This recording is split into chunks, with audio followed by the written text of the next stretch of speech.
FEMA caught off guard as the agency's new acting head told them he previously didn't know the U.S. actually has a hurricane season.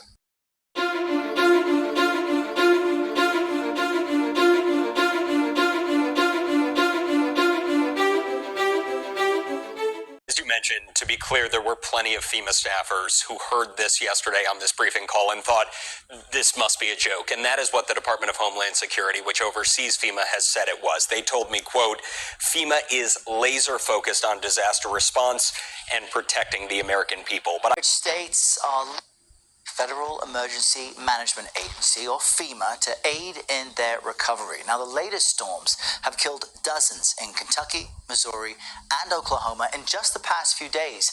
But along with the extreme weather, FEMA's been hit with extreme cutbacks. Let's chat with Homeland Security correspondent Nicole Scanga now, joining us to give us a bit more insight into all of this. Nicole, great to see you this morning. How is FEMA managing this onslaught of damage in so many places at the same time that their own funding is shrinking?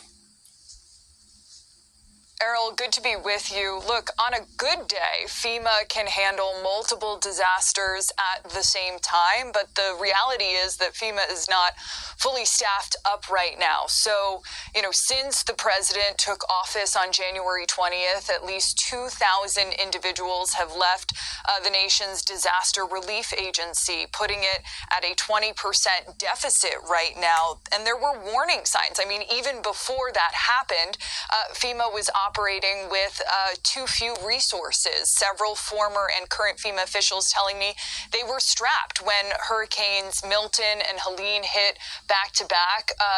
The level of deployment to those federally declared disasters was unsustainable. If we have another year like we saw in 2017, where you had hurricanes Irma, Harvey, and then Maria, as one former FEMA official put it to me, we're in trouble.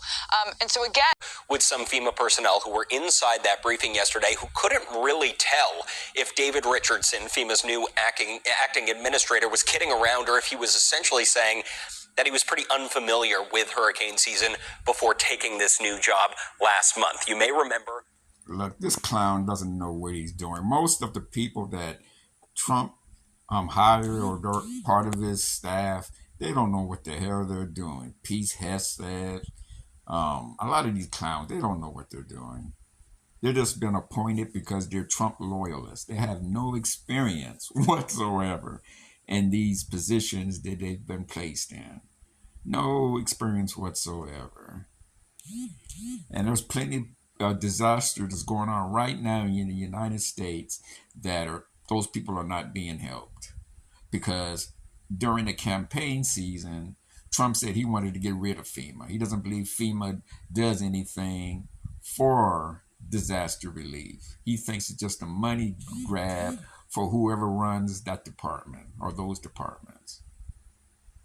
Anyway, guys, thank you for coming back to the Black Only News and Entertainment Network. Peace, take care, and be safe. Going to be putting out a new disaster plan. And the significance there is that, look, Homeland Security has come in. They have exerted extreme control over FEMA in recent months. And we saw them just a few weeks ago get rid of FEMA's strategic plan for the rest of the year. And it has left so many FEMA officials, from top senior leaders down to rank and file, wondering, what is our mission this summer? What resources are going to be in place? Because remember, there have been extensive staffing cuts. Some 10% of FEMA is gone, 30% expected to be out by the end of the year. And so there's a lot of confusion, a lack of guidance, and this only underscores what they're heading into and that confusion as hurricanes potentially hit in the weeks ahead.